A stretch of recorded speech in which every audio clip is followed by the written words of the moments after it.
পরীক্ষা করাই আমাকে ডিবি নিয়েছে, মানে দায় নিতেছেন, যদি একটা কিছু হয়ে যায় তাহলে তো ওরা ভাববে যে ডিবির কাস্টডিতে কিছু হয়েছে। তো তারপরে তো ডিবির কার্যালয়ে গিয়ে ছাত্র দলের অনেক নেতাকর্মী পরিচিত দেখতে পেলাম, শিবিরের তারপরে মঞ্জু ভাই ব্যক্তিগতভাবে চেনে একজন লোক আছে আমাদের ওয়েলিশা নাইম ভাই, তারপরে বিএনপির পরে দেখি খসরু ভাই, নজরুল ইসলাম খান, রিজভি ভাই, পরে পর্যায়ক্রমে অনেককে, আন্দালিব রহমান পার্থ ভাই থেকে শুরু করে মিল্লাত ভাই বিএনপির অর্থ সম্পাদক ছিল, টুকু ভাই, এনি ভাই, অনেকেই চলে আসে। তো ওইখানে এইটা আমার চেয়ে সবচেয়ে, এখানে আমরা রিজভি ভাই একই রুমে ছিলাম, পার্থ ভাই একই রুমে ছিলাম, তারপরে জহিরুদ্দিন স্বপন ভাই একই রুমে ছিলাম। সো মানে দে আর দ্য উইটনেস যে আমার সাথে কি হয়েছে, কারণ আসলে আমাকে তো ওইভাবে কখনো আটকাতে পারে নাই। ছাত্রলীগের যারা অফিসার ছিল ওদের একেবারেই ব্যক্তিগত ক্ষোভ ছিল আসলে। এবং যেটা বললাম, আমি একবার কিন্তু এই যে ভাই জাফর ভাই বলেছিল যে যেদিন শেখ হাসিনা ওই যে বিদেশিদের ডেকে নিয়ে মায়াকান্না দেখালেন, ওই মেট্রো রেলে ভিজিটে গেলেন, করেন, ওই দিন আসলে আমাদের সবাইকে ব্যাপক টর্চার করছে, একেবারে সিনিয়র নেতাদের সবাইকে।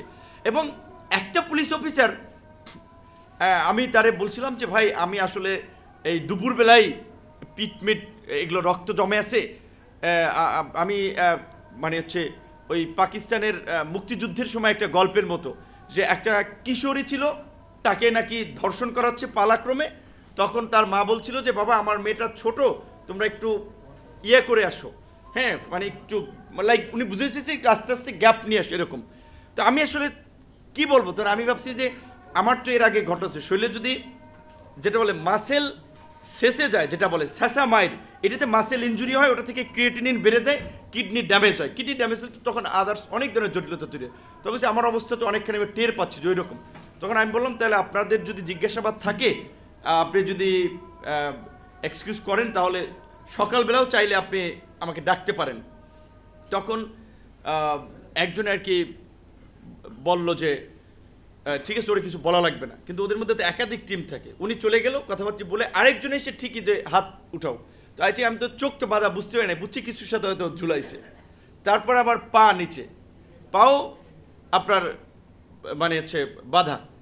তারপরে তো ওদের তো মাইরের সিস্টেমগুলো এইখানে যেটা একটু পেশি থাকে এখানে বা নিতম্বে, মানে ওদের তো পজিশন আছে। তারপরে একবার মানে আরেকবার চোখ বেঁধে বসানোর জন্য বললো যে বসো, ওইটি ছিল আবার বসা মাত্রই আবার লাভ দিয়ে, ওইটি ছিল আই থিঙ্ক শকিং চেয়ার, ওইটির সাথে ইলেকট্রিক সেট করা ছিল। আমি তো প্রথম দফায়, আমাদের 2 দফায় 5 দিন 5 দিন 10 দিন রিমান্ড হয়েছে। আমি তো প্রথমবার, আমি তো ওই যখন দেখেছি যে কিছু সাংবাদিকরা, যদিও তখন ওটা ম্যাক্সিমাম মোজো সাংবাদিক ছিল, মেইন স্ট্রিম মিডিয়া ছিল না, দেখছি আমি তো এর মধ্যে থেকে বলছিলাম যে ইন ডিবি কার্যালয় I was treated like football, because অনেকে সিনিয়র নেতারা বলছেন। এবং এইটা দেখে আসলে আমি একটা জিনিস উপলব্ধি করলাম যে আমরা টুকু ভাই বিএনপির, তখন ওই এনিভে অনেক সিনিয়র নেতা রিমান্ডের পরে দেখবেন তারা সবাই যখন এই আদালত পাড়া আসে, একটা সুন্দর জামা আয়রন করা, মনে হচ্ছে যে রিমান্ডে কিছু না। এইটা নেতারা তাদের পলিটিক্যাল কর্মীদেরকে অত্যাচার নির্যাতন পরিস্থিতির মধ্যে দিয়ে আজকের আমরা এই পরিবর্তনটা পেয়েছি। আমরা সবাই বলছি যে এই পরিবর্তনটাকে টেকসই করার জন্য আমাদের রাষ্ট্র ব্যবস্থার, আমাদের শাসনতন্ত্রের, আমাদের প্রশাসনের সংস্কার আমরা চাই। কারণ সংস্কার না হলে আবার আরেকটা সরকার যদি ক্ষমতায় আসে, সেও ক্ষমতাকে কুক্ষিগত করার জন্য আইন শৃঙ্খলা বাহিনী, প্রশাসনকে দলীয় ক্যাডারের মতো ব্যবহার করবে। তো তাহলে আমরা কি বারবার নির্যাতিত, নিষ্পেষিত হব? আমরা যখন বাংলাদেশের রাজনীতিতে এসেছি, আজকের এই আন্দোলনের মাধ্যমেও যারা নেতৃত্ব পরিচিত হয়ে একটা দলও গঠন করেছে, 2018 সালে যদি এই কোটা সংস্কার আন্দোলন আমরা না করতাম, 24-এর কোটা সংস্কার আন্দোলন হতো? ওই 18 সালের আন্দোলনের পরিপত্রকে ব্যাক করার জন্যই তো আন্দোলন হয়েছে। পরবর্তীতে 2019-এ যদি আমরা ডাকসুতে উইন না করতাম, তাহলে এই যে আজকে নাহিদ ডাকসুতে আমাদের প্যানেলের কালচারাল সেক্রেটারি পদে নির্বাচন করেছে, আপনার আসিফ সে সময় ফার্স্ট ইয়ার ছাত্র ছিল, অনেকে, আকরাম, অনেক নেতৃবৃন্দ যারা ওই ডাকসু কেন্দ্রিক একটা অ্যাক্টিভিজমের মধ্যে দিয়ে তারা রাজনৈতিক সচেতনভাবে বিশ্ববিদ্যালয়ে কিছুটা কাজকর্মের মধ্যে দিয়ে এই অ্যাক্টিভিজমের মধ্যে জড়িত হয়। এবং ডাকসুই ছিল তাদের একটা বসার জায়গা, কথা বলার জায়গা, ছবি দেন অনেক সময় আমার আক্তার অনেকের কম্পাউন্ড অনেকেই। তো এই 18-র আন্দোলন আর 19-এর ডাকসু না হলে জুলাই 24 হতো না, হয়তো এই ফেসিবাদের পতন হতো, হয়তো তার আগে হতে পারতো কিংবা পরে হতে পারতো। এবং এই যেই তরুণদেরকে বেস করে পরিবর্তন হয়েছে, এখন যাদেরকে দেখতে পাচ্ছেন ঢাকা বিশ্ববিদ্যালয়ের নেতৃত্ব ম্যাক্সিমামই ছাত্র অধিকার পরিষদ, যেখানে রিয়াদ ভাই, রাশিদুল ইসলাম রিয়াদ ভাই আমাদের প্রবাসী নেতা। ছাত্রদের আমরা 2টো বাসা ভাড়া দিয়েছি একসময় 45,000 টাকা, এবং তারপরে একটা বাসা ভাড়া দিতাম, 2টা চালাইতে পারতাম না। রিয়াদ ভাইকে বলতাম, ভাই শহীদুল ভাই এসে কিংবা আমাদের প্রবাসী অধিকার পরিষদের নেতারা আছে, কারণ আমাদের তো ফাইন্যান্স নেই, তাদের কাছ থেকে নিয়েই। এবং এটা ঠিক যে আমাদের এই জার্নিতে বিএনপি জামাতের অনেক নেতৃবৃন্দ কিংবা সাধারণ মানুষ অনেকেই ফাইন্যান্সিয়ালি বুদ্ধিভিত্তিক প্রচারণা আন্দোলনের সমর্থন দিয়ে বিভিন্নভাবে সহযোগিতা করেছিল। সুতরাং এই আন্দোলনটা এখন যেটা আমরা দেখতে পাচ্ছি, যে অনেকে মনে করছে যে আমরাই করেছি, আমরাই আন্দোলনের বাপমা। আন্দোলনের বাপমা কেউ না, হয়তো অর্গানাইজিংয়ে অনেকে ভূমিকা পালন করেছে, স্যাক্রিফাইস করেছে। তাহলে ওই যদি রেটিং করেন, তাহলে এই আন্দোলন তৈরিতে নিজের ঢোল নিজে পেটাচ্ছি না। আমার মতো নির্যাতিত নিষ্পেষিত হয়েছে একটা প্রুফ দেখাতে পারবেন? কে? Who is this guy? No one. এত হামলা মামলার পরেও কিন্তু হাল ছাড়ি নেই। আজকে ধরুন ওই যে বলছি যে ইয়ের কথা, ওই যে হাদিসটার কথা, যে মানুষ বিপদ কেটে গেলে অহংকারী হয়, উৎফুল্ল হয়। তো আজকে যারা অনেকে ট্রল করে ক্রিটিসাইজ করে, আমাদেরকেও নানান কথা বলে, তো আরে ভাই, আমরা যদি সুবিধার জন্য রাজনীতি করতাম, 28 বছর পরে ডাকসুর নির্বাচন হয়েছে, সেই সময় আমরা বিপি হয়েছিলাম। শেখ হাসিনার আজকের এই পতনের জন্য আমরাই প্লট তৈরি করেছিলাম, প্লটের আমরা তৈরি করেছি, অনেকে সেখানে রসদ যুগে সাপোর্ট দিয়েছে, কিন্তু পথটা কিন্তু আমরা হেঁটে গিয়ে আমরা তৈরি করেছি। তো শেখ হাসিনা আমাদেরকে এমন কোনো সুযোগ সুবিধা নাই যা অফার করে নাই। আমরা তো সেই সুযোগ সুবিধায় গা ভাসিয়ে দেই নাই। বরঞ্চ আপনারা লক্ষ্য করছেন যে 2021 সালের কথাই ভাবেন, মোদি বিরোধী আন্দোলনের আমাদের 64 জন ছাত্র এবং যুবকদেরকে গ্রেপ্তার করেছিল। ওই ক্র্যাকডাউনের বছরই আমাদের যে অঙ্গীকার ছিল, স্বাধীনতার সুবর্ণ জয়ন্তীতে আমরা দল ঘোষণা করব, আমরা কিন্তু 26 অক্টোবর আমাদের দল ঘোষণা করেছিলাম। আজকে আমার এলাকার ভাই, জাস্ট তার ইয়ার জন্য উইথ ডিউ রেসপেক্ট, অবশ্যই আমাকে কেউ যৌক্তিকভাবে সমালোচনা করতে পারে, আমি সেটা খুবই অ্যাপ্রিসিয়েট করি। নিন্দুকের বাসি আমি সবার চেয়ে ভালো। সো সেই জায়গা থেকে যে সমালোচনাকে আমি ভালোবাসি। সমালোচনা না থাকলে মানুষ রাজনীতিবিদ নেতা হিসেবে গড়ে উঠতে পারে না। তো ভাই যে পিয়ার পদ্ধতিতে এখন হতে পারে, এটা ঠিক অনেকে বুঝে না। আমাদের দল 2021 সালে আমরা যখন ঘোষণা করি, আমাদের 21 দফা কর্মসূচিতে আমরা বলেছিলাম একই ব্যক্তি প্রধানমন্ত্রী দলীয় প্রধান হবে না, প্রধানমন্ত্রী রাষ্ট্রপতির ক্ষমতার ভারসাম্য আনয়ন করা হবে, সংসদে আইন করে নির্বাচন কমিশনের অ্যাপয়েন্টমেন্ট করা হবে যেন নিরপেক্ষ ব্যক্তিরা নিয়োগ পায়, সংখ্যানুপাতিক পদ্ধতিতে প্রতিনিধিত্বের মাধ্যমে প্রকৃত গণপ্রতিনিধিত্বের সংসদ নিশ্চিত করা হবে। এই কথাগুলো আমরা 21 সালে আমরা বলেছিলাম। সো সেই জায়গা থেকে আমরা বলছি, আজকে ইসলামী আন্দোলন, জামায়াত ইসলামী সহ বেশ কিছু রাজনৈতিক দল পুরো ইলেকশন পিয়ারে চাচ্ছে। আবার বিএনপির মতো একটি বড় রাজনৈতিক দল কিংবা বিএনপির সাথে আরও যারা এটাকে সমর্থন করে, তারা বলছে যে না, পিআর হলে বারবার গভর্নমেন্ট চেঞ্জ হবে, একটা অস্থিতিশীল গভর্নমেন্ট হবে এবং আমাদেরকে নিয়ে বিদেশিরা খেলার সুযোগ পাবে, যেটা ইমরান খানকে হটিয়ে পাকিস্তানে যাওয়া চলাবস্থা তৈরি করেছে কিংবা আরও অন্যান্য কিছু দেশে যেভাবে তৈরি হয়েছে। তখন অনেকে আলোচনা করছে যে তাহলে আমরা যে বাইক্যামেরাল পার্লামেন্ট বা দ্বিকক্ষ বিশিষ্ট সংসদের কথা বলছি, যেটা আমাদের ঘোষণা এবং আমাদের দল সেই প্র্যাকটিস, একটা নির্বাহী কমিটি, একটা উচ্চতর পরিষদ। বিএনপি এটা ম্যাডাম খালেদা জিয়া 16 সালে এটা বলেছিল এবং সংসদের আসনকে 500 উন্নীত করবে, এইটা বিএনপির ঘোষণা ছিল, খালেদা জিয়ার ঘোষণা ছিল। তো তাহলে আসে লোকে বিএনপি যেহেতু ওই পজিশনে একমত, আমরা তাহলে দ্বিকক্ষ বিশিষ্ট সংসদের উচ্চ কক্ষে পিআর পদ্ধতিতে আমরা প্রতিনিধিত্ব এনশিওর করি, যেখানে 100 উচ্চ কক্ষের প্রতিনিধি আর নিম্ন কক্ষে হচ্ছে 400। তাহলে ধর নিম্ন কক্ষে বিদ্যমান পদ্ধতিতেই 300 আসনে 300 এমপি হবে। তাহলে ওই উন্নয়নমূলক কর্মকাণ্ড যেটি বলা হচ্ছে যে কে কাকে কার কাছে যাবে, কে কার নেতা, এগুলো তো চিনবে না। এক্সিস্টিং সিস্টেম লোয়ার হাউসে থাকতেছে, সমস্যা নেই। উচ্চ কক্ষে আমরা কেন বলছি?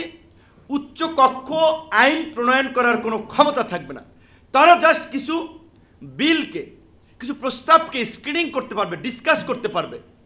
সেইখানে আমরা বলছি যে পাশাপাশি পররাষ্ট্র নীতি, বিদেশি রাষ্ট্রের সাথে চুক্তি, কোনো যুদ্ধ অবস্থার মতো পরিস্থিতি তৈরি হলে এই রকমের পরিস্থিতিতে যেন উচ্চকক্ষেরও অনুমোদনটা লাগে, এরকম মৌলিক কিছু বিষয় আমরা কনসার্নের জন্য আমরা বলছি ওইখানে কিছুটা ক্ষমতা দেওয়া। তো সেই ক্ষেত্রে ওই 100 আমরা ভোটের অনুপাতে চাচ্ছি এই কারণে যে তাহলে সব দলের একটা প্রতিনিধিত্ব থাকবে, সংসদটা অত্যন্ত একটা ভাইব্রেন্ট সংসদ হবে। এবং এইটাতে আমি যতদূর জানি ইন্টারনালি বিভিন্নভাবে মতামত যে বিএনপি অর্ধেক পিআর আর অর্ধেক ভোটের এই আপনার প্রাপ্ত আসন কিংবা এক্সিস্টিং সিস্টেমে এরকম কন্ডিশনে এগ্রি করতে পারে। তো এটাও তো ভালো, একটা আলোচনার মধ্যে দিয়ে তো একটা ঐক্যের জায়গায় পৌঁছাচ্ছে। তো এইটি হচ্ছে আমাদের প্রত্যাশা। শুধুমাত্র কিছু হয় নাই, কিছু হচ্ছে না, মঞ্জু ভাই যেটা বলছিলেন যে আমাদের প্রত্যাশা ছিল অনেক, যে কারণে আমরা হতাশ হচ্ছি, হতাশার কোনো কারণ নাই। জুলাই বাংলাদেশে জাগ্রত থাকবে এবং জুলাইয়ের আকাঙ্ক্ষা বাস্তবায়নে আমরা জাগ্রত থাকব এবং আমাদের জাগরণের মধ্যে দিয়েই আমাদের সেই কাঙ্ক্ষিত নতুন বাংলাদেশ আমরা গড়ে তুলব। সকলে ভালো থাকবেন, সুস্থ থাকবেন। আসসালামু আলাইকুম। আপনাদের জন্য একটু আপ্যায়নের ব্যবস্থা আছে, আপনারা অন্তত টানা 2-3 ঘন্টা বলতে পারবো, এমনিতে আমার বলার অভ্যাস আছে আর বলতে পারবো, কিন্তু এখন সেই সময় এবং সুযোগ নাই। তাই সংক্ষিপ্তভাবে কিছু কথা শেয়ার করতে চাই। প্রথমত আমি আমার যে ব্যবহৃত ফোনটা, এইখান থেকে কিছু মেসেজ আপনাদেরকে পড়ে শোনাতে চাই। আইফোনে যেহেতু ডেট এবং টাইম, মেসেজ সেন্ডার ডিটেলস একেবারে মানে মেসেজ পাঠালে প্রথম মেসেজই দেখা যায়, ওই আর ডিটেলসে ক্লিক করা লাগে না। তো আমি এখানে আমাদের ঢাকা মহানগর ছাত্র অধিকার পরিষদের সভাপতি ছিলেন গত কমিটির অর্ণব হোসেন। সে আমাকে 20 জুলাই মানে 19 তারিখ ওভার হয়ে 20 তারিখে পড়েছে, রাত 1:10 একটা মেসেজ করেছিল, ভাই ইরানের মতো রেভলিউশন হতে পারে, সবার হাতে লাল গোলাপ, যারা লাল গোলাপ পাবে না তারা যে কোনো ফুল হাতে রাস্তায় বের হতে পারে, লাশের উপরে এই ফ্যাসিস্ট সরকার ক্ষমতায় থাকতে পারে না, চেয়েছিলাম কোটা সংস্কার, এখন দরকার রাষ্ট্র সংস্কার। তখন তাকে আমি আবার রিপ্লাই দিয়ে দিয়েছিলাম যে যাত্রাবাড়িতে তোমরা শুরু করো, কারণ যাত্রাবাড়ি ওর এলাকা এবং ওইখানে অনেক দিন ধরে থাকে। এটা একটা মেসেজ। সেকেন্ড হচ্ছে প্রাইভেট বিশ্ববিদ্যালয়ের শিক্ষার্থী বাড্ডা এলাকার রাফা, ও এখন এই বৈষম্যবিরোধী আন্দোলন প্রাইভেটের সাথে কাজ করে। ও হচ্ছে আমাকে 12:12 মানে শুক্রবার দিন বা 19 তারিখ ওভার করে 20 তারিখে পড়েছে, 12:12-তে মেসেজ করছে, ভাইয়া কারফিউ জারি করে দিছে, আমাদের এখানে সব ইন্ডিয়ান পুলিশ স্নাইপার নিয়ে আসছে, বিভিন্ন বিল্ডিং এর ছাদে পজিশন নিচ্ছে। আমি তাকে রিপ্লাই দিয়েছিলাম সরাসরি ফোনে, কারণ ইন্টারনেট তো তখন বন্ধ। সেই রকম চিহ্নিত করতে পারলে লোকজন নিয়ে ঘেরাও করো, ভবন ঘেরাও করার জন্য বলেছিলাম। সারা দেশে প্রতিরোধ হবে, কাল চট্টগ্রাম পোর্ট অবরোধ হবে, প্রয়োজনে যে এলাকায় ছাদ থেকে গুলি করে সে এলাকা পরিবর্তন করো। মানে সে ফোনে বলছিল ভাই দাঁড়াতে পারছি না। তারপরে সে ডাইরেক্ট ফোনে বলেছিল আমাদের এখানে বেশ কিছু ছেলেপেলে আহত হয়েছে, তাদের ভাই চিকিৎসা দরকার।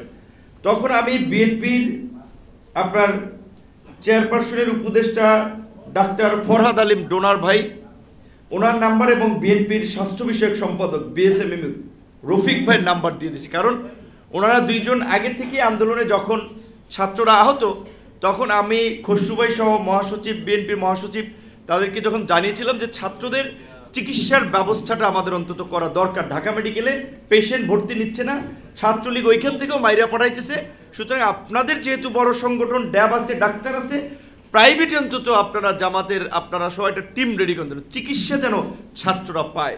তখন আমাকে ডোনার ভাই এবং রফিক ভাইয়ের নাম্বার দিয়েছিল, আমি সবাইকে ওনার নাম্বার সেন্ড করে রেখেছিলাম। আর আরেক দুটো মেসেজ জাস্ট সংক্ষেপে পড়ে দিতে চাই। এটা হচ্ছে আমরা সেম মেসেজ বিএনপির রিয়াজউদ্দিন ভাই প্রেস উইংয়ে যে কাজ করে ওনাকে পাঠিয়েছিলাম, আর জহিরুদ্দিন স্বপন ভাইকে পাঠিয়েছিলাম। এটা হচ্ছে 20 জুলাই 12:02, তাকে লিখেছিলাম মেসেজটা এরকম, গত 5ই জুন 2024 হাইকোর্টের একটি রায়ের মাধ্যমে 2018 সালের জনপ্রশাসন মন্ত্রণালয় কর্তৃক জারিকৃত পরিপত্র অবৈধ ঘোষণা করে। পরবর্তী সিদ্ধান্তের পরিপ্রেক্ষিতে 1 জুলাই 2024 থেকে বৈষম্যবিরোধী ছাত্র আন্দোলনের ব্যানারে সারা দেশে আমরা সকল বিশ্ববিদ্যালয়ের শিক্ষার্থীরা শান্তিপূর্ণভাবে আন্দোলন শুরু করি। এই ব্যানার থেকে আমরা শিক্ষার্থীরা সকল গ্রেডে কোটা সংস্কার করে সংসদের জরুরি অধিবেশনের মাধ্যমে আইন পাশের দাবি জানাই। সাধারণ শিক্ষার্থীদের শান্তিপূর্ণ আন্দোলনে উত্থাপিত দাবি অগ্রাহ্য করে পরবর্তীতে সরকার প্রধানের বিতর্কিত সাধারণ শিক্ষার্থীদের নাগরিক সত্তা কলুষিত করে অপমানজনক মন্তব্য প্রধান এবং সরকারের সার্বিক অপরিণামদর্শী ও ছাত্র জনতা ও জাতীয় স্বার্থবিরোধী সিদ্ধান্তের পরিপ্রেক্ষিতে দেশের এই বিশৃঙ্খল ও রক্তক্ষয়ী পরিস্থিতি তৈরি হয়েছে। সারা দেশে ঘটে যাওয়া হত্যাকাণ্ড কোনোভাবেই কাম্য নয়, এর দায় সরকারকে নিতে হবে। বিগত কয়েক সপ্তাহ ধরে সরকার আন্দোলন চলমান ক্যাম্পাসগুলোয় ইন্টারনেট বন্ধ অচল করে রেখেছে, কিন্তু গতকাল থেকেই সারা দেশে কমপ্লিট ডিজিটাল ক্র্যাকডাউন চালানো হচ্ছে। গতকাল সন্ধ্যা থেকেই দেশে ব্রডব্যান্ড সেবা, mobile network, mobile financial service, ATM পুরোপুরি বন্ধ করে দেওয়া হয়েছে। ফলে সারা বাংলাদেশের যোগাযোগ ব্যবস্থা ভয়াবহ বিঘ্নিত হচ্ছে। ফলে আমাদের সমন্বয়ক ও সহসমন্বয়কদের মধ্যে কোনো ধরনের সক্রিয় যোগাযোগ সম্ভব হচ্ছে না। সারা দেশে আরোপিত এই ডিজিটাল ক্র্যাকডাউনের প্রধান টার্গেটের শিকার হলো বৈষম্যবিরোধী ছাত্র আন্দোলন। স্বাধীন রাষ্ট্রের নাগরিকদের তথ্য যোগাযোগের এই মৌলিক অধিকার লঙ্ঘন হচ্ছে মানবাধিকার লঙ্ঘনের চূড়ান্ত রূপ। অবিলম্বে সরকারকে ডিজিটাল ক্র্যাকডাউন রহিত করে দেশের ডিজিটাল যোগাযোগ ব্যবস্থা সচল করতে হবে। আইন শৃঙ্খলা বাহিনীকে রাজপথ থেকে প্রত্যাহার করতে হবে। ক্যাম্পাস খুলে দিয়ে শিক্ষার পরিবেশ নিশ্চিত করতে হবে। যোগাযোগ ব্যবস্থা সচল হলে সমন্বয় কমিটি নিজেদের মধ্যে আলোচনা করে দেশবাসীকে সিদ্ধান্ত জানাবে। আমাদের সুস্পষ্ট দাবি আদায় না হওয়া পর্যন্ত আন্দোলন চলমান থাকবে। যারা শহীদ হয়েছেন তাদের রুহের মাগফিরাত করছি, হত্যার বিচার চাচ্ছি। আমরা বাংলাদেশের ছাত্র জনতার সংগ্রামে ঐক্যবদ্ধভাবে পাশে আছি। দেশে নিরাপত্তা বাহিনী কর্তৃক যে নির্বিচার হত্যাযজ্ঞ চলছে আমরা তার তীব্র নিন্দা জানাই এবং এই দায় একান্ত সরকারেরই। দেশের অভ্যন্তরীণ ও আন্তর্জাতিক সকল মানবাধিকার সংস্থা এবং নাগরিক সমাজকে ছাত্র জনতার পাশে দাঁড়ানোর আমরা আহ্বান জানাই। ছাত্র নাগরিক হত্যার বিচার, আইন শৃঙ্খলা বাহিনী হত্যায় জড়িত আইন শৃঙ্খলা বাহিনীকে অপসারণ, সকল ক্যাম্পাস খুলে দেওয়া, ইন্টারনেট সেবা চালুর দাবিতে আগামীকাল কমপ্লিট শাটডাউন। বার্তা প্রেরক নাহিদ ইসলাম, সমন্বয়ক বৈষম্যবিরোধী আন্দোলন। এটা লং মেসেজ তো ডাইরেক্ট জানা, আমি দুইটা ভাগে কপি করে এটা জহিরুদ্দিন স্বপন ভাই বিএনপির সিনিয়র একজন নেতা এবং মহাসচিব বলছিল ওনাকে মেসেজটা থ্রু করতে, তো ওনাকে এই মেসেজটা পাঠিয়েছিলাম। তার আগে আমার নাহিদ, সার্জিস, আসিফ, 4-5 জন যারা কোঅর্ডিনেটর তাদের সাথেও কথা হয়েছিল। তো সর্বশেষ আমি আর একটু 30 সেকেন্ড এই মেসেজটা পড়ে শোনাতে চাই, তারপর আমি ওইটার একটু ব্যাখ্যা বলবো। এটা হচ্ছে একটা মেয়েকে পাঠিয়েছিলাম ঢাকা ইউনিভার্সিটির, ওর নাম হচ্ছে সাকাফি। ও হচ্ছে ওই নাহিদদের সাথেই কাজ করতো। ওরে বলছিলাম যে এটা পাঠাইছি আমি 10:46 PM, এটা আবার 19 তারিখই শুক্রবার দিন, তখন ওভার হয় নাই। পাঠাইছিলাম যে এখন কোনোভাবেই আন্দোলন থামানো যাবে না। আন্দোলনে এখন পর্যন্ত 1.5 শতাধিক মানুষ হত্যা ও হাজার হাজার আহত হয়েছে। এই আন্দোলন এখন গণ আন্দোলনে পরিণত হয়েছে। রাজপথ এখন জনতার দখলে। তোমরা জাতির মুক্তির কাণ্ডারি, তাই ভয় পেয়ে কোনো আপোষে যে জাতিকে অন্ধকারে ঠেলে দিও না। শিক্ষার্থীদের শান্তিপূর্ণ আন্দোলনে হামলা, সহিংসতা, গুলি চালিয়ে মানুষ হত্যার দায় সরকারের। কোটা সংস্কার থেকে রাষ্ট্র সংস্কারে ঘাতক সরকারের পদত্যাগ এখন গণদাবিতে পরিণত হয়েছে। এই গণদাবি আদায় আমরা সর্বস্তরের জনগণকে কমপ্লিট শাটডাউন ঐক্যবদ্ধভাবে চালিয়ে যাওয়ার আহ্বান জানাই। এটা পাঠিয়েছিলাম, সে বলছে ঠিক আছে ভাই। আমি পরে পাঠিয়েছি যে আন্দোলনকারীদের কাছে এই বার্তা পৌঁছে দাও, যেহেতু তাদের সাথে যোগাযোগ করা যাচ্ছিল না। এটা 10:46-এ। আর জহিরুদ্দিন স্বপন ভাইকে নাহিদের বার্তা পাঠিয়েছিলাম আমি 12:02-এ। তো এটা বলছে এই কারণে যে যখন আমরা শুক্রবার দিন আমার নিজের অভিজ্ঞতা হয়েছিল, আমি নামাজের আগে বাসা থেকে বের হয়েছিলাম এবং আমার সেম মেসেজ এখনও মোবাইলে আছে। আমাদের সমস্ত নেতাকর্মীকে বৃহস্পতিবার রাতেই মেসেজ দিয়েছিলাম, শুক্রবার দিন সবাই দুপুরে বাসা থেকে খেয়ে বের হবেন, জুম্মার নামাজ পড়বেন পল্টনে। কারণ শুক্রবার দিন রাজনৈতিক দলগুলোর গণমিছিল ছিল। বিএনপি সহ আমরা যারা যুগপৎ আন্দোলন করি তারা আলাপ আলোচনা করে সিদ্ধান্ত নিয়ে গণমিছিলের কর্মসূচি দিয়েছিলাম। তার আগে কিন্তু আপনাদের মনে আছে আবু সাঈদের মৃত্যুর পরে 17ই জুলাই গায়েবানা জানাজা কর্মসূচি দিয়েছিলাম। এই কর্মসূচিটা মূলত আমাদের আন্দোলনকারী নেতৃবৃন্দ যখন বলেছে আবু সাঈদের মৃত্যুর পরে, আমরা যখন বলেছি এইভাবে মৃত্যুর পরে যদি আন্দোলন সাকসেস না হয়, এইখানে কোনো রাজনৈতিক আন্দোলন, সামাজিক আন্দোলন রাজপথে আর দাঁড়াতে পারবে না। কাজেই তোমাদেরকে আন্দোলন ক্যারি করে নিয়ে যেতে হবে। তখন নাহিদ, আসিফ, আক্তার তখন অনেকে বলেছিল, ভাই আপনারা একটু তাহলে রাজনৈতিক দলগুলোর সাথে কোঅর্ডিনেশন করেন, তারা যেন আমাদেরকে সাপোর্ট করে। যেহেতু আমরা জাতীয় পর্যায়ে রাজনৈতিকভাবে আন্দোলন করছি, সবার সাথে একটা সমন্বয় আছে, সেইখান থেকে মূলত রাজনৈতিকভাবে এই কর্মসূচিগুলো সেট করা। তার আগেও আমরা আলাপ আলোচনা করেছি। 14ই জুলাই যখন শেখ হাসিনার মন্তব্যকে কেন্দ্র করে ঢাকা বিশ্ববিদ্যালয়ের শিক্ষার্থীরা তুমি কে আমি কে রাজাকার স্লোগান দিয়ে যখন ক্যাম্পাস প্রকম্পিত করেছিল, বিশেষ করে বিএনপির সালাউদ্দিন ভাই স্থায়ী কমিটির সদস্য, ওনার সাথে আমাদের 28 অক্টোবরের আন্দোলনের পরে একটা যোগাযোগ স্থাপন হয়।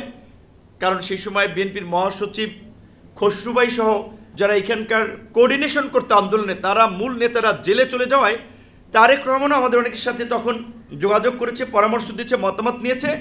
এবং সালাউদ্দিন ভাই দিল্লি থেকেও এই আন্দোলনে একটা কোঅর্ডিনেশন রোল প্লে করেছে।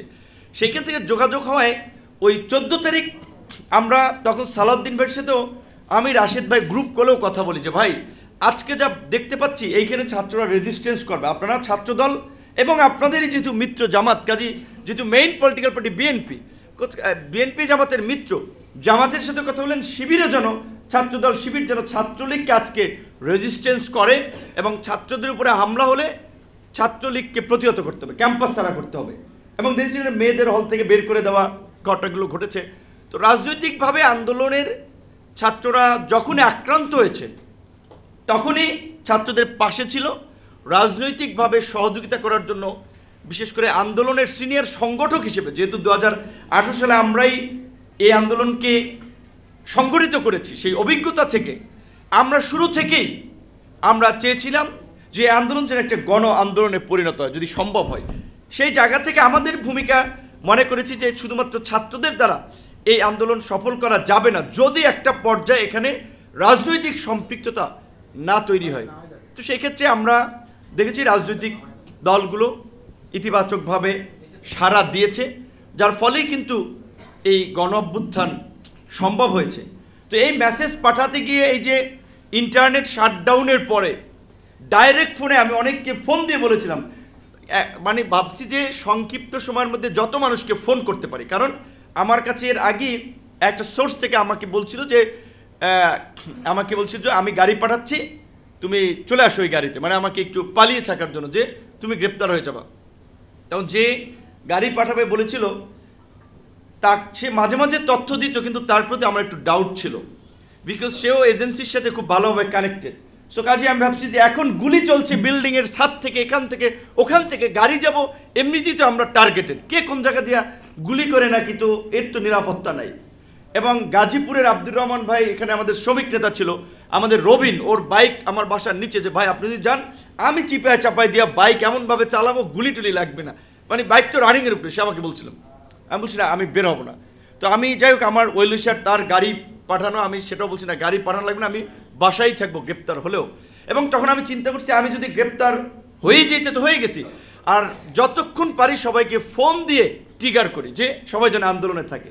তখন সংক্ষিপ্তভাবে জাস্ট যেহেতু ডাইরেক্ট ফোনে রিস্ক নিয়েই বলা যে যার যা কিছু হচ্ছে তাই নিয়ে আগামীকালকে থেকে রাজপথে থাকবেন। এখন এই কারণে আমাকে রিমান্ডে আসলে একটু মারধর করেছে যে এইখানে তোমাদের কত অস্ত্র সাপ্লাই দিচ্ছে তারেক রহমান, মানে তারা ভাবছে তো যেহেতু বিএনপির আমরা মিত্র, তো তারেক রহমান বোধহয় অস্ত্র সাপ্লাই দিচ্ছে আন্দোলনে। আর এই কারণে আমি বোধহয় ফোনে বলছিলাম যে যার যা কিছু আছে, মানে বলতে গেলে যেটা বুঝায় যে মানে যার যা মাল মশলা আছে সব নিয়ে রাস্তার নামে। তো এই কারণে আসলে আমাকে একটু মানে স্বীকারোক্তি নেওয়ার চেষ্টা করেছিল।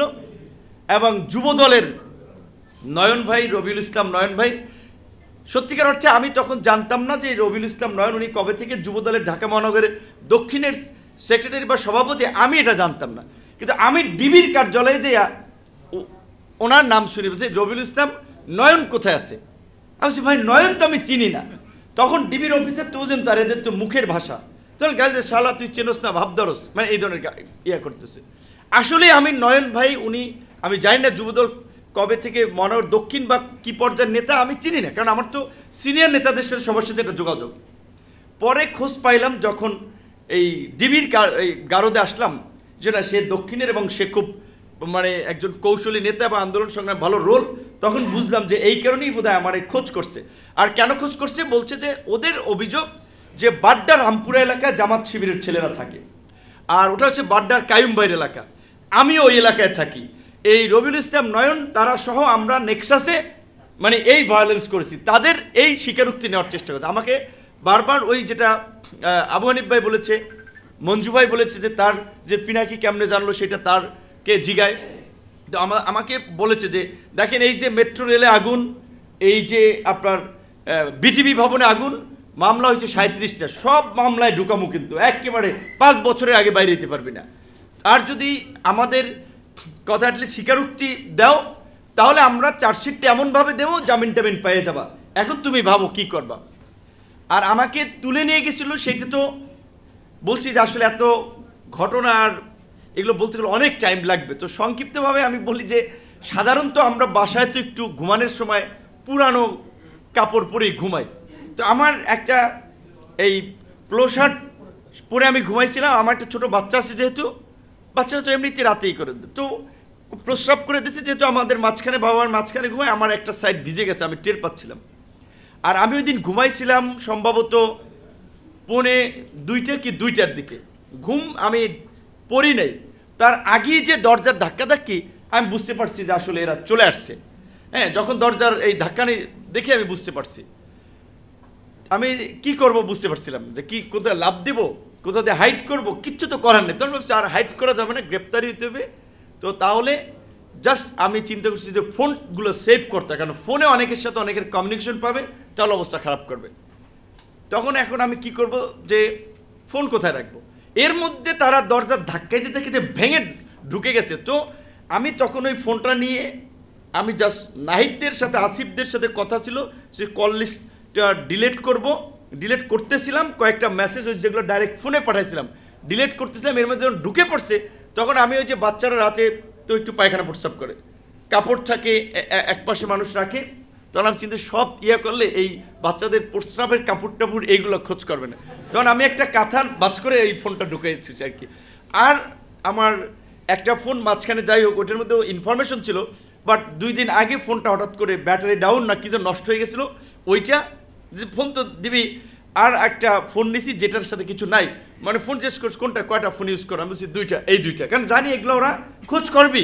তো ওই 2টা নিয়ে গেছি, যেটা ওই যে আপনার ব্যাটারি ডাউন টাউন হয়ে গেছে, ওটা তো খুলতেই পারেনি। তখন আমি বলছি ভাই এগুলো আপনার নষ্ট করে বলেছেন, আমি তো একটা তো ভালো ফোন ছিল। আরেকটা যেটা নিয়ে এসছে ওইটার মধ্যে একটা বিদেশি সিম ছিল, তো কেমনি জানি ওই সিমও আর ওই ওপেন করতে পারে নাই। তারপরে আমাকে ওই বাসার নিচ থেকে তুলেই গাড়িতে উঠেই কিন্তু আমাকে যেটা জম টুপি বলে কালো টুপি পরেছে। অ্যান্ড অরিজিনালি আমি তো কখনো এই ধরনের পরিস্থিতি ফেস করি নাই, তখন আসলেই মানে মনে হচ্ছে খুব কলিজাটা খুব কি বলবেন মনে হচ্ছে মানে ছটফট করতেছে, এটা বাস্তব যে এই পরিস্থিতি কখনো শিকার হয়নি। কালো টুপি পরে আমি মানে হচ্ছে আমার মাঝখানে বসেছে বামে একজন ডানে একজন, এবং তারা র্যাবের লোক ছিল, তাদের জেসারে তো দেখা যাচ্ছে, আর নিচ পর্যন্ত নামানোর ক্ষেত্রে তো দেখেছি। তো উঠেই লকটক করেই হাই সাউন্ড মিউজিক দিয়ে দিয়েছে গাড়িতে, সব আজব তো মিউজিক দিয়ে দিয়েছে। তখন আমার একরাম কক্সবাজারের যে একরামের হত্যাকাণ্ডের কথা মনে পড়েছে, যে আমি শুনছি যে অনেকে ক্রস ফায়ার দেয়, তো আমি ভাবছি হয়তো যে মিউজিকটি দিয়েছে যাওয়ার পথে হাতির ঝিল দিয়ে মাইরা মুড়িয়া ফালাই দিতে পারে, যে যাতে এই পিস্তলের শুট সাউন্ড টাউন্ড কোনো দিকে না যায়, এটা বোধহয় এটা করবে। তখন আমি আসলে মানে যেটা আমরা মুসলমান তওবা টবা করে দোয়া দুরুদ পড়তেছি, যে যাক আল্লাহ যে মাফ করুক, যে মাইরে ফেলে তো ফেলাইবে। পরে কতক্ষণ পরে গাড়ি কোথায় থামছে আমি জানি না, তারপরে গাড়ি থেকে নামলাম, নেমে যেখানে রাখলো ওই যে আপনারা দেখেছেন আমি কথাগুলো পাবলিকলি খুব বেশি বলি নাই, ওই রকমই যেটা বলছে কবরের মতোই সিঙ্গেল একটা বেড ফালানের মতো, বেডও ফালানের মতো না একটা জায়গা, আর পাশেই খোলা এক জায়গায় একটু বাথরুম করার মতো একটা জায়গা আছে ওইখানে। ও রাতে আবার আমাকে নিয়ে ইঞ্জেকশন দিচ্ছে, তখন আমি বললাম এটা কিসের ইঞ্জেকশন, আমি খুব ভয় পাচ্ছিলাম। তো একবার আবার আমার চোখ তো বাঁধা, একবার আবার আমি একটু দেখতেছিলাম যে ইঞ্জেকশন দেয় কারা, আস্তে করে আমি একটু যে কাপড়টা একটু নাড়ছে, আমার আবার ঠাস করে একটা মানে কানের এখানে একটা থাপ্পড় মারছে, যেহেতু আমি এটা কাপড়টা উঠাইলাম কেন, তখন আর আমি উঠাই নেই। তো আর মায়ের গাড়িতে থাকা অবস্থায় গাড়ি থেকে নামানো অবস্থায় মনে করেন মায়ের যা দেওয়ার এক ধাপ দিয়েছে, তারপর তো ইঞ্জেকশন দিয়ে পরে রাত না সকাল আমি জানি না উঠাইলো, স্যার আসছে কথা বলবে, কারণ আমি তো বুঝতেছি না রাত না সকাল। তারপরে জিজ্ঞাসাবাদ, এক টিম আপনার প্রথম তো 2 দিন আমাকে করে নাই, তো আমি বুঝতে পারছি ওদের বডি ল্যাঙ্গুয়েজ জেস্টারে একটা টিম ছিল বোধহয় আর্মির ডিজিএফআইয়ের হতে পারে, এবং আরেকটা টিম হয়তো র্যাবের এটা, বাট আর্মির একটা টিম ছিল।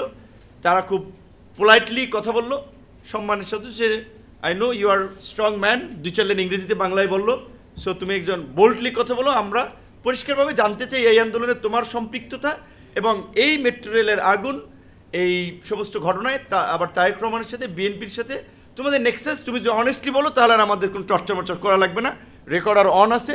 না হলে তো এটা তো তুমি শিক্ষিত মানুষ, ঢাকা ইউনিভার্সিটিতে পড়ছো, তুমি জানো কিভাবে কথা বের করতে হয়, আমরা কিন্তু সেভাবে বের করব।